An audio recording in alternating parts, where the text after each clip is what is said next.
Welcome friends to another r/entitled parents video. Today we've got a lot of great stories, and our first story of the day is from Sea Championship 112, entitled Mother Demands Free Ice Cream Because She Can't Read a Sign. I'm a 27-year-old male, and this summer I wanted to start a little rolled ice cream shop. And if you don't know what rolled ice cream is, it's a frozen treat from Italy where you put some ingredients on a cold plate with some mix and chop them up. But let's get started. I just opened up and these kids were talking to their mom. They wanted ice cream, which was normal to hear when an ice cream truck opens up. So that's when the mother agreed and started walking over to me, and I gave her a list. On that list is some of the ingredients and a price tag where they could mark what ingredients they wanted.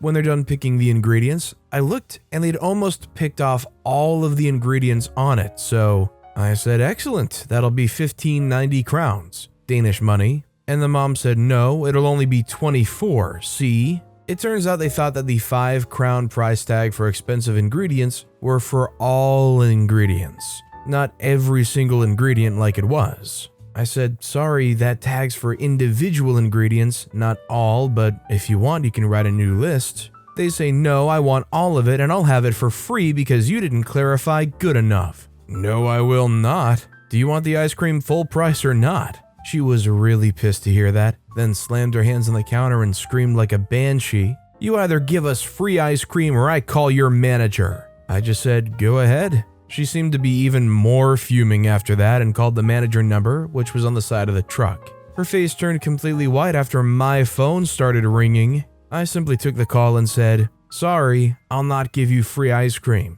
and then hung up. Afterwards, she took her kids and left. Now I have a sign saying, "If you want to argue, it will make the bill worse." Best idea ever. First and last time someone's argued with me at work. Isn't it sad that something like this should probably be pretty darn obvious? But I think I've gotten so used to the American way of complaining over something that isn't so super blatantly pointed out and obvious, that after I read this story I was sat here like, well, maybe they should make sure they add per ingredient on the list. But it should have just been obvious. If something says expensive ingredients are $5 and then there's a category of expensive ingredients, would you assume that the $5 covers as many of those as you want? Or would you think that they are individually $5? Do you think there is confusion to be had there? Let me know in the comments. Our next story is from Zach Attack 1621, entitled Father Gets His Butt Kicked by Former Marine. So, not personally happening to me, but first-hand witnessed. I was 8 or 9, 13 now and have really bad memory, and me and my mother are walking through either Walmart or Target. Again, horrid memory. We were walking through one of the frozen aisles, and there's a man, roughly in his late 40s, freezer door open, taking out what seems to be the last box of Walmart/Target brand waffles. For the story, this man is AV or Awesome Veteran. QAF or Jerk Father and his 4-year-old child. Jerk Father comes walking down the aisle, and I assume Awesome Veteran is walking out. Suddenly, this face of utter horror is on the Jerk Father's face as he looks in the freezer where the waffles were, looks down the aisle, and sees Awesome Veteran with a box in hand. Something along the lines were shared, "Hey, you old guy." Awesome Veteran turns around and says, "Me?" Jerk Father says, "Yeah, you. Give me those waffles." Awesome Veteran, astounded, says, no." Jerk Father says, "Oh, really? Why not?" He says, "Because I was in the aisle first and got them first." The father says, "Well, kid's name needs them." The veteran says, "I sincerely doubt that." He says, "Doubt what?" "That he needs them." The entitled kid says, "Yeah, I need them." Me, being a smart butt American 4th grader that I am, butted in and said, "Well, Awesome Veteran got them first, so finders keepers, losers suck." The Awesome Veteran says, "Kid's got a point." At this point, the couple opposite of the aisle, me and my mother, were staring at the two men argue. At this point, the Jerk Father's pissed. Awesome Veteran is as cool as a cucumber. The father says, "If you don't give me those waffles, you will regret it." Awesome Veteran, confused as to why this man's picking a fight over waffles, says, "And why is that exactly?" The father then proceeds to whip out a switchblade with a blade, well exceeding the legal limit in the state of red, white, and blue. "This is why." The veteran says, "Is that an illegal blade?" The father then charges at Awesome Veteran. In one blur of emotion, the man is disarmed and Awesome Veteran is suddenly the biggest threat, with a 5-inch blade in his hands. And another blur of emotion, the jerk father, which we'll mention is a 300-pound buff redneck, is now pinned to the ground with this 220-pound man, Awesome Veteran, on top of him. Awesome Veteran says something along the lines of, "Be careful who you pick fights with, because you don't know if they're a lowly college student or a seasoned combat marine." He then asks someone to call the police and someone else to get the store manager. I never ran faster in my life to get a cashier. Long story short, the father got arrested for non-aggravated assault and disturbing the peace. Entitled kid's now fatherless, still is, and that man is in prison for about 6 years more. This is a really interesting story and it went really crazy really quickly. My only question is, how does OP know that the kid lost their father, that the guy's in prison for 6 years more? Like as if OP is regularly receiving updates. Did they get like a news report? Did they look at like their county's jail records? All I know is I wouldn't have tried to disarm that guy. I would have given that waffle box up for sure. The one tactical way of handling knives that I've learned from a military professional is as soon as they break out the knife, you turn around and run for it as fast as you can. By the way, if you're enjoying these stories, make sure to hit those like and subscribe buttons down below so you never miss any of my daily videos. Our next story is from Depressed Soda, entitled Mom Thinks She Can Break the Rules. I go to a local community center for kids. Parents can drop off kids if they don't have a babysitter, or if their kids want to do something fun. Anyway, I come in and get greeted by a bunch of kids. This always makes my day. I greet everyone until I see a mom and a pair of twins. I greet them and the mom gives me this nasty look. And I, of course, ignore her and play with the other kids. Then the advisor pulls me aside, so this is the conversation. The advisor says, "Sorry to disturb you, but a mom says you stole her Switch?" I say, well, I do have a Switch, but it's mine and I have proof. So I show her, and the advisor says, "Oh my, I'm so sorry." I say, "It's alright." She lets me go and I kept playing. Lunch comes around and we have a strict allergy rule. If they have, for example, peanut butter, nut, or anything that kids might be allergic to, we tell the kids they must go outside to eat that snack with an adult, then come back to wash their hands. A kid comes to us with a severe allergic reaction, so we administer an EpiPen after that kid tells us that the mom of the kid told her son to switch plates. But when the kid refused, the mom said, "What's wrong with you? It's food, it's no big deal." So the kid felt bad, but after the first bite, she started getting rashes and she asked what was in the food. The mom said peanuts, which leads to me asking what happened. I go confront the mom, so this is what happened. I say, "Ma'am, you know you can't share food, right?" The entitled mother says, "Oh, I didn't know, I'm sorry." I say, "Ma'am, I have to tell your kids to eat outside." She says, "What? How dare you? Do you know who I am?" I say I do not, and I wish not, but we have a strict allergy rule. She says, "Fine, but you'll give me your Switch to entertain my kids and order me a new lunch if we eat here." I say, "No, I'm afraid I can't do that." She says, "Then I'll call my husband." I say, "Okay, no problem." Then the advisor comes in with her husband. She says, "Dear, you can't believe..." The entitled mother's husband says, "Yeah, that you gave a kid peanuts, which almost killed her." She says, "Well, because she would share..." And he cuts her off. "You knew the rules, but you disobeyed them." She says, "But our kids were going to eat outside." The entitled kids say, "Mom, let's go. These people don't value us." The entitled mother says, "Yes, let's go." The advisor says, "Well, ma'am, this is your last warning. You're out of the center." The entitled mother says, "How dare you?" and then points to me saying, "You, I'll find you and make you pay." The kids say, "We want the Switch." She says, "You heard them, give it to them." The husband jumps in and says, "No, and we're going home and y'all are grounded." Everyone went back to their lunches. I never saw that lady or her kids again. We enforced a new rule that everyone that came would be asked if they had anything that they shouldn't have, and we carried more EpiPens. Well, I can tell you for sure that this lady and her kids are definitely nutso. I guess I could say if there was one good thing that came out of the story, at least they're more stocked on EpiPens. When you're dealing with kids and you just don't really know when an allergy thing could pop up, you know, maybe a kid didn't mention any allergies, but they actually have them, at least they'll definitely be ready. Our next story is from Next Astronomer 2166. Not the right movie for kids. In 2004, I was working at a community center where we took care of elementary students before and after school, as well as during lunch while their parents were at work. One evening, I decided to go to the movies and settled on The Passion of the Christ, which was very popular at the time. After getting out of the show, I saw one of my kids in the lobby of the theater crying hysterically. I couldn't figure out why this normally happy kid would be so upset. So I decided to go over, give him a hug, say hi to the parents, and ask what was going on. Turns out these parents also decided to go see The Passion of the Christ and brought their 5-year-old with them. Even when the disturbing scenes of the movie started, they didn't quickly scoop him up out of there. They stayed and made him watch everything. It was disturbing enough for me, a young adult at the time. I can't even begin to comprehend how traumatizing it was for him. You know, your parents are cool if they let you get into an R-rated movie like Deadpool. You know, something that's just like high action, a little, on the edge. But to make your 5-year-old sit through such a horrendously bloody and brutal movie like that, like a very graphic, disturbing stuff, something's not right there. Like, it has a religious context and that might be like justification for these people, but that movie very specifically caters on showing in very explicit detail the torturing and what happens because of said torturing. Religious or not, that's just not okay for a 5-year-old.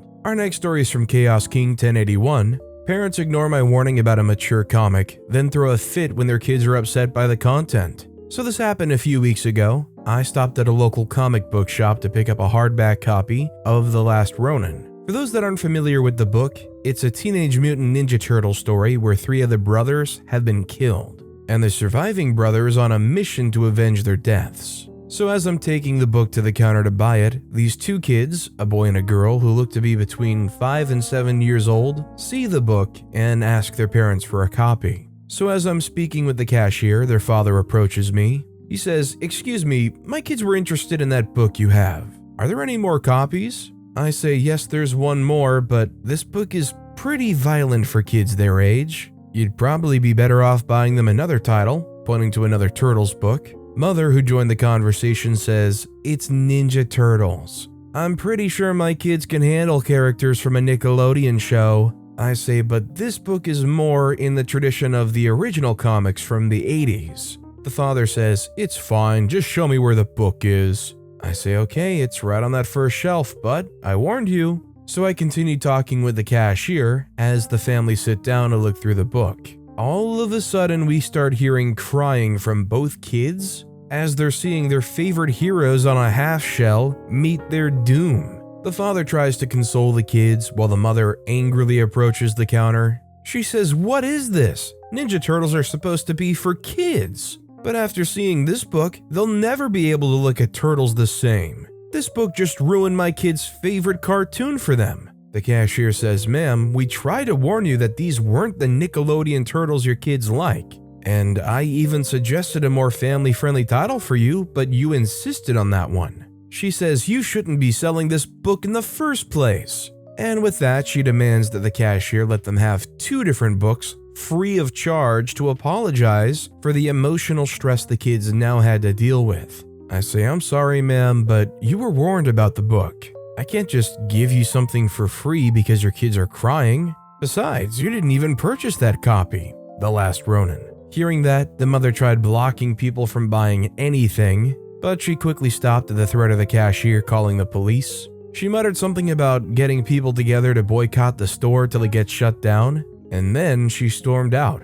As of today, the store is doing just fine. Guess the boycott didn't quite go as planned for her. These poor folks got a rude awakening about what goes on in comics. Like, yeah, there's kids comics and there's, mainstream comics where it's gonna be all sunshine and rainbows for the most part. Something I really enjoyed from my youth was Yu-Gi-Oh!, which most people know is a relatively harmless card game where you duel with monster cards and whatnot. But if you were to go look through and read the original manga comics of Yu-Gi-Oh!, it's all about the king of games and monsters maiming people and horrendous punishments for losing games, body parts being lost, people unaliving. There's some different and dark universes to experience in comics. Our next story is from an anonymous poster, entitled "Kid's Parents Tried to Get My Class to Court." This story is mostly about an entitled kid from my class, but her entitled parents have a lot to do with the story. This happened a few years ago when I was going in the 6th grade of elementary school.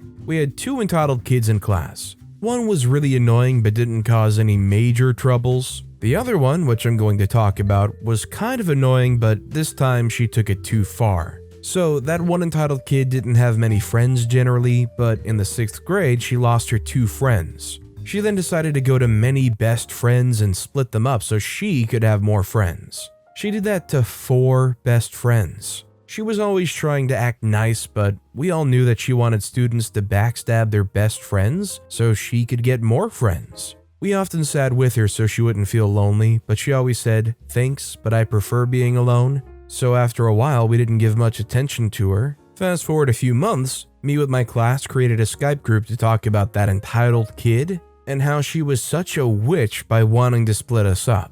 One friend of mine had a very bad idea of wanting to add that entitled kid to the group because he wanted her to see our messages so that she would hopefully stop what she was doing. But what she did was take screenshots of the convo and told her parents. Then we had video calls. We used to play mobile games with cameras on. We all hid that Skype mini screen in order to see the game better. Big mistake. That entitled kid once joined the voice chat without us noticing, and guess what she did? She called our parents and they were screen recording without our consent the whole time. While we were playing, we usually discussed about her. When she got the evidence she wanted, her parents called all of our class's parents and the teacher and said that they would take our parents to the court, which, by the way, if they did, they would have to show our faces to the judges. Next day, our teacher made us sit in a circle and discuss about it. Me with my friends told what she was doing, straight and raw. She then cried and said, "What did I do to you?" And obviously the teacher was supporting her. Before we were dismissed, she went up to the teacher and cried in a hug.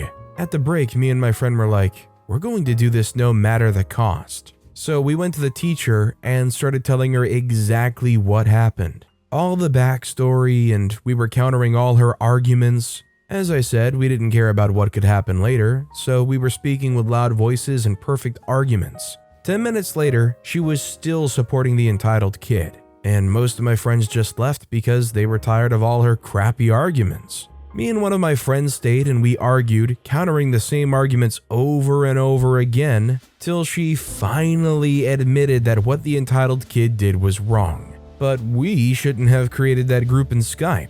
The teacher knew about the group because the entitled kid's parents had sent all their screenshots and screen recordings to the teacher too.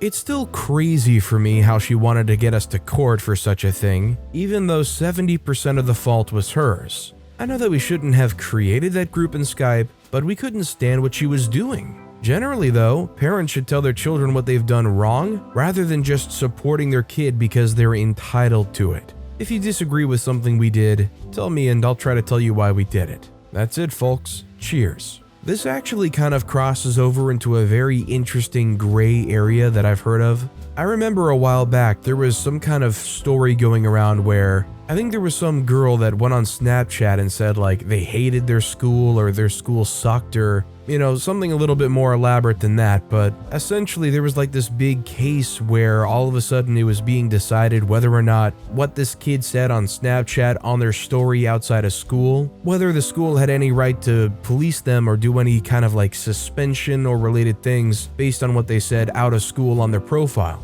I think it ended up ruling that the girl was totally in their right to say what they wanted to say on their own profile without ramification in school because of it. Within reason, you can't say like you're going to do some heinous act at the school. So in my opinion, what went down here, is it morally great that they made this Skype group to talk crap about this one person? Probably not. Are they in their right to do so? And does it have anything to do with their teacher being involved or the school being involved? I don't think so. What do you guys think? In a situation like this where they have a group chat about their fellow student and it gets exposed, should the school be able to punish these kids for having that group chat? Let me know what you guys think in the comments. Our next story is from Nagi Naoe 101, My Dad versus the Entitled Parent at Princess Mononoke Viewing. This was sometime 1999 to 2000, Austin, Texas. my dad and I decided to go see Princess Mononoke at a theater called the Promenade and get lunch. He and I planned this for months since it was announced. We were both very excited.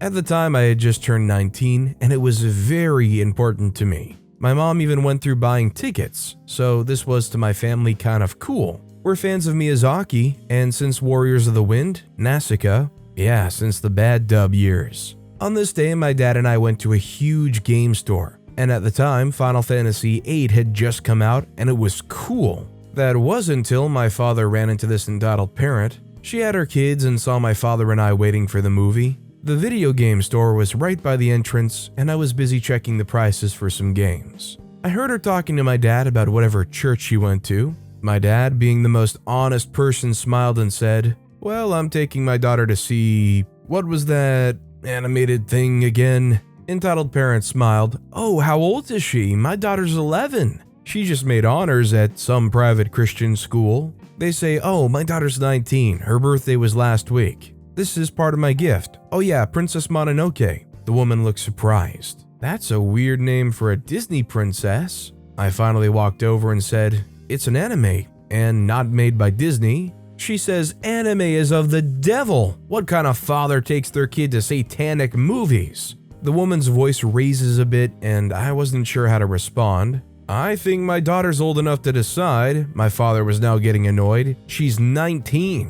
She says, look at her, she's clearly not 19. My dad and I just walked to the movie theater, and he just looked at me. "We don't tell your mother anything." Eventually, my mom found out, and she laughed herself silly. She said that ever since I was 7, everyone always thought I was younger than I am. So she wasn't surprised some total loon thought I was a kid. I've had this happen for years. To finish, my dad takes me to a movie, and some entitled parent makes weird assumptions to drag him into a conversation he didn't want to have. We still laugh about this. For some reason, I think this entitled parent got switched into clutching pearls protect your kids mode. Despite the fact that OP was 19, this entitled mother had cemented in their mind that this kid is young, needed to be protected, and is merely a child, and they will not be wrong on that. Our next story is from that one nerd 375. Entitled mother causes commotion at arcade prize counter. Now, I've been working at this local arcade for about a couple of months now, and it's both frequented by locals and a lot of people from out of town due to the city I live in being a massive tourist destination. So I've seen my fair share of people. However, surprisingly, this was the only entitled parent I've had the displeasure of working with so far. So the story starts a couple days ago, as me and a coworker are the only ones working the prize counter. It goes by as usual, kids playing the arcade games for tickets, then exchanging them for the prizes they can afford. Occasionally a kid doesn't have enough tickets for an item, in which we offer for parents to pay the difference at a rate of 100 tickets for $1 at the register. Something else to note is that because of kids not knowing what they want sometimes, we can have them exchange their previous prizes for something of equal value. For example, a 15-ticket item to 3 5-ticket items and vice versa. However, they had to be from the prize counter. The mother and her son, who looked about 11-ish, arrive at the counter to exchange their tickets. And as I counted up their tickets, they got up to a total of 245 tickets. The kid says he wants a Nerf gun, which was worth 450 tickets. And as I was about to say that it was too much, the mom cuts me off. She says, "We would also like to exchange this stuff too." And she slams onto the counter a ball that comes from one of the claw machines and a top. I say, "Ma'am, while the top would get you 5 tickets, I'm afraid I can't exchange this ball as it comes from the claw machine." She says, "Sure you can." I say, "No, I'm afraid I really can't." Now my coworker who was nearby finished up with another customer and decided to help me as the mom was now starting to raise her voice. The entitled mom, noticing them, starts addressing them as they try to get their way. She says, "You, tell him I can exchange this for the Nerf gun my son wants." Coworker says, "Ma'am, I'm afraid we can't exchange that item. However, we can have you pay the difference." She says, "But I want to exchange this." Coworker says, "Please, ma'am, that's not an option." She says, "Someone let me last time I was here." I say, "Really? When was the last time you were here? The rules might have changed since then." She says, "Thursday." What do you want me to say, a couple years? I say, "Thursday last week?" She says, "Yeah, Thursday last week. Unlike you, I can't be here whenever I want because I don't live around here." Now, this statement put me more on guard because unless a manager stepped in and gave her a pass, she was probably lying to our faces. Coworker says, "Ma'am, even if that's true, I'm afraid we still can't." She says, "Yeah, now because while he was considering it with a question, you stepped in again." I say, "Ma'am, I wasn't even considering it. I was just asking when your exchange happened." She says, "Are you calling me a liar?" I say, "No, ma'am, I was just asking for details just in case." Now at this point, while the entitled mom was getting more aggressive, a line had started to form behind her, and my coworker got fed up and decided to start helping the people next in line. The entitled mother says, "Alright, now that the meddling witch is gone, give me the toy. Please my son who's autistic, he's been looking forward to it all day." Now fed up with the situation and close to almost yelling at her, I decided to go and call the manager over, so as to not test my ability to keep my job after exploding at a customer. Now I wish I could say that she got kicked out or that some form of justice occurred. My manager decided to just let her have the Nerf gun, even going as far as letting her keep the ball. She was so eager to exchange. So while the story doesn't have as satisfying of an ending as others, it's still something that made me realize how polite the customers we regularly get truly are. People like this are such a disgrace, especially in a place that's full of kids. It doesn't surprise me though that essentially a Chuck E. Cheese level place, maybe a little bit nicer than that, but somehow it doesn't surprise me that when this entitled mother has their kid around and they're complaining and being like, "Just let us have this toy," the manager's like, "Whatever, just take the Nerf gun, leave us alone. See you next week, Karen." This next story is from Mania's 30. Entitled mother is invading a recital I was invited to.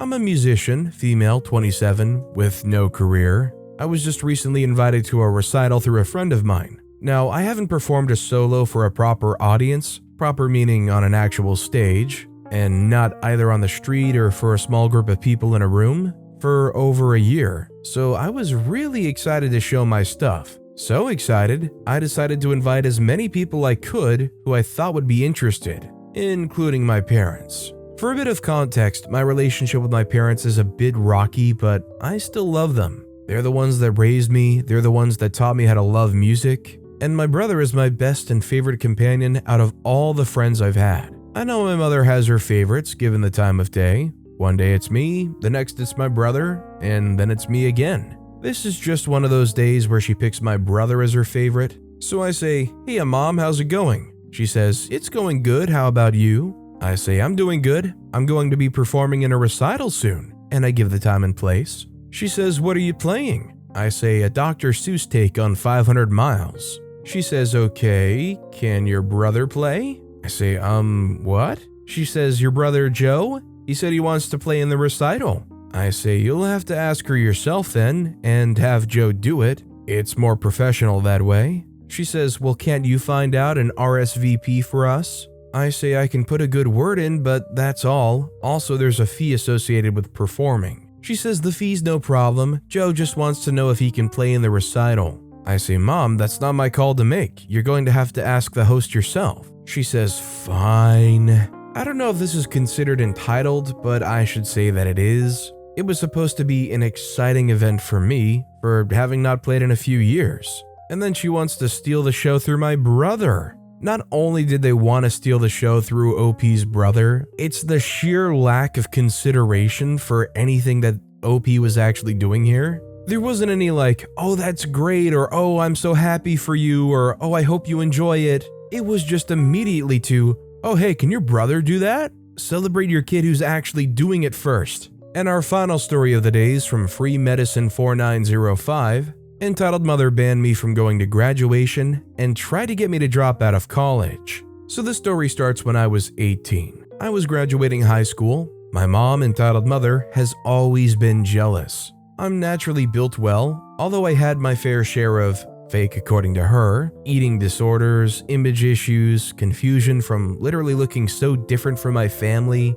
She had me at 18 and dropped out long before then, although she later, I was like 10, wanted to go to college. As I was graduating, I bought the dress I planned to wear under my gown. Beautiful, flowy, short, white dress. Entitled mother hated it. She took me to the store and continued to point out very tight and very short dresses. Normally this is what I would wear, but this was graduation, not homecoming. The morning of, she banned me from going unless I chose another dress. I didn't have another dress. She got mad, tried to shut my phone off, and banned me. My dad and grandfather had to talk her down. She talked horribly about me the entire ceremony. It was honestly a miserable experience as I was moving on to adult life. Later, about 6 months, I was in college. She had convinced me to live at home, mostly by making it impossible to move. She refused to teach me to drive. When she realized the community college I was attending was 40 minutes away, she told me she wouldn't drive me. On important test days, she would refuse. I would have to call my dad, who was at work, to get her to just drive me. There's no public transportation where I live. Uber, buses, etc. don't come here. It was a mess. So, after a semester, I had to transfer to live on campus somewhere else. This is definitely a nightmare parent that can't stand that their own kid is getting to do the things that, unfortunately, they didn't get a chance to do in their life. And rather than celebrate it or even try to live vicariously through it like an entitled parent, they try to just shut it down because if I can't have it, they can't have it either, I guess. But with that being said, that's all the time we have for today. Now, if you want to hear another entitled parent story that was way crazier than any of the ones in this video, click on that left video. Or if you missed my latest video, check out the one on the right. That said, I'll see you all next time with some more stories.